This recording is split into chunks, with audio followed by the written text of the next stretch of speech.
नमस्कार. रोखठोक महाराष्ट्र न्यूज मध्ये आपलं स्वागत आहे. आज आपण नवीन सदर सुरू करत आहोत, बोल रोखठोक. आणि या रोखठोक मध्ये आपण नवीन नवीन काही चांगल्या कहाण्या, काही चांगल्या घडामोडी आणि या समाजात घडणाऱ्या काही गोष्टींवर प्रकाश टाकणार आहोत. अशीच एक गोष्ट आहे एका IAS अधिकाऱ्याची, ज्यांनी टॉपर केलं परंतु त्यांना जेलमध्ये जावं लागलं. अशी एक IAS म्हणजे पूजा सिंघल.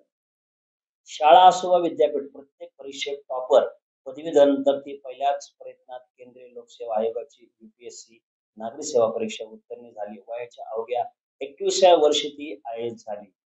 या कामगिरीची नोंद लिम्का बुक ऑफ रेकॉर्ड मध्ये झाली. ती एकेकाळी UPSC ची तयारी करणाऱ्यांसाठी एक उदाहरण होती. पण काळाने असं वळण घेतले की तिचं नाव वादात अडकलं आणि ती तुरुंगात गेली. त्यानंतर ती अनेक महिने तुरुंगात होती. आता तिला जामीन मिळाला आहे. त्यामुळे तिचा बाहेर यायचा मार्ग मोकळा झाला आहे. पूजा सिंघल असं या IAS अधिकाऱ्यांचं नाव आहे. पूजा सिंघल या झारखंड कॅडरच्या IAS अधिकारी आहेत. झारखंडमधील मनरेगा घोटाळ्यात त्यांचं नाव समोर आल्यानं ईडीने आधी त्यांच्या अनेक ठिकाणावर छापे घातले.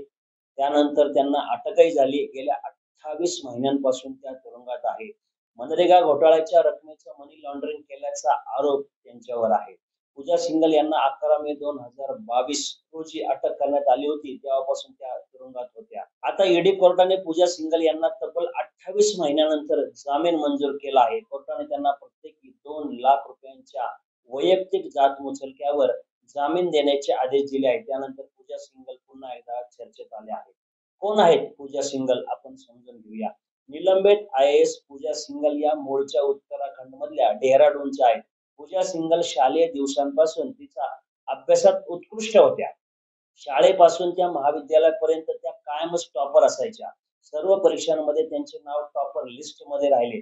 पूजा सिंघल यांनी गढवाल विद्यापीठ डेहराडूनची पदवी प्राप्त केली. त्यानंतर 1999 मध्ये त्यांनी केंद्रीय लोकसेवा आयोगाची नागरी सेवा परीक्षा दिली आणि पहिल्याच प्रयत्नात UPSC परीक्षा उत्तीर्ण केली. वयाच्या अवघ्या 21व्या वर्षी त्यांची IAS साठी निवड झाली. प्रशिक्षणानंतर त्या 2000 बॅचच्या IAS झाल्या. इतक्या लहान वयात UPSC सारखी परीक्षा उत्तीर्ण होणाऱ्या त्या एकमेव उमेदवार होत्या. त्यामुळे त्यांचं नाव लिम्का बुक ऑफ रेकॉर्ड मध्ये नोंदवलं गेलं. वादात का सापडल्या पूजा सिंघल? IAS पूजा सिंघल यांनी विविध विभागांमध्ये अनेक पदे भूषवली आहेत. IAS झाल्यानंतर त्यांची पहिली पोस्टिंग हजारीबाग झारखंड येथे झाली. त्यानंतर 16 फेब्रुवारी 2009 ते 14 जुलै 2010 पर्यंत त्या खुंटी जिल्ह्याच्या उपायुक्त होता. त्यावेळी त्यांच्यावर मनरेगा निधीतून 18 कोटी रुपयांचा अपहार केल्याचा आरोप करण्यात आला. त्या जेव्हा चतराच्या उपायुक्त होत्या तेव्हा तिथेही त्यांच्यावर असेच आरोप झाले होते. इथेही त्यांच्यावर मनरेगा निधीतील 4 कोटी रुपयांचा गैरव्यवहारचा आरोप करण्यात आला. कलाममध्येही नियम शिथिल करून खाणींसाठी जमीन दिल्याचा आरोप त्यांच्यावर होता. 2022 मध्ये ईडीचे छापे त्यांच्यावर पडले. 6 मे 2022 रोजी ईडीने पूजा सिंघल यांच्या अनेक ठिकाणांवर छापे टाकले. या काळात अनेक कागदपत्रे जप्त करण्यात आली. त्यानंतर ईडीने त्यांना 11 मे 2022 रोजी अटक केली. तेव्हापासून त्या तुरुंगात होत्या. आता ईडी कोर्टाने त्यांना जामीन देण्याचे आदेश देण्यात आलेले आहेत.